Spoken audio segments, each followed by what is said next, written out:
Welcome to the ACHR Newsroom. I'm Leanne Dehan, web editor for the ACHR News, and here's a recap of the industry's latest headlines.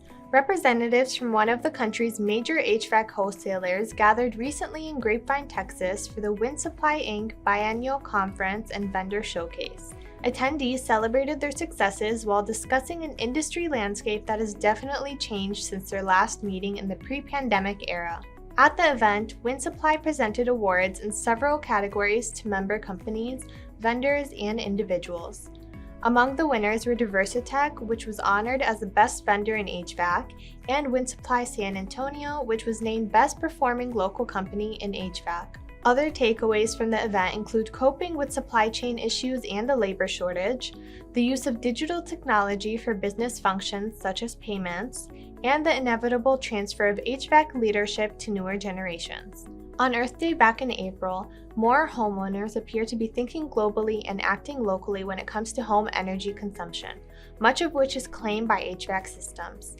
Organizations involved in things like auditing homes for energy use and grading them for comfort, health, and energy efficiency are reporting an increase in interest in their services. The Residential Energy Services Network saw record activity in 2021 when more than 313,000 homes were rated according to its Home Energy Rating System Index, which was an increase of more than 4% from 2020.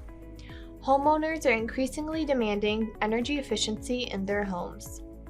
ResNet Communications Director Valerie Briggs said it is inspiring to see how the residential new construction community continued to drive energy efficiency in 2020 and 2021 despite the challenges of the COVID-19 pandemic, labor shortages, and the anxiety over the U.S. economy.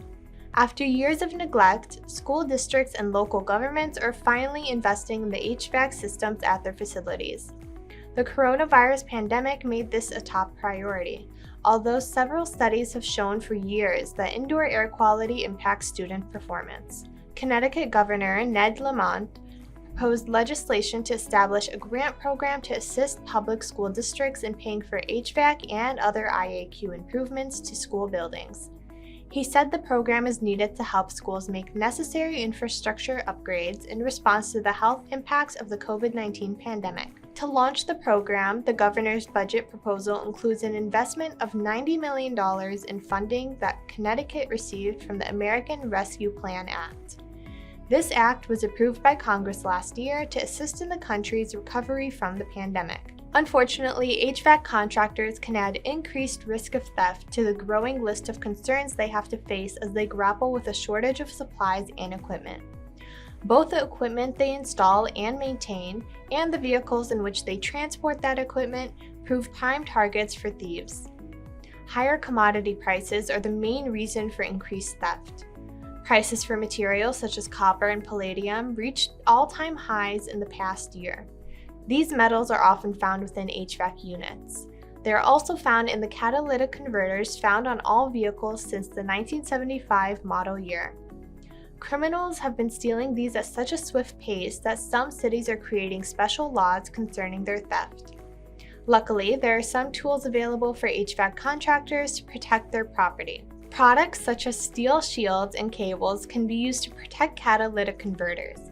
Another option is to add a GPS device or mark the converter with some paint. For more information on these stories and many more, you can visit achrnews.com and follow us on social media. I'm Leanne Dehan. Thank you for watching.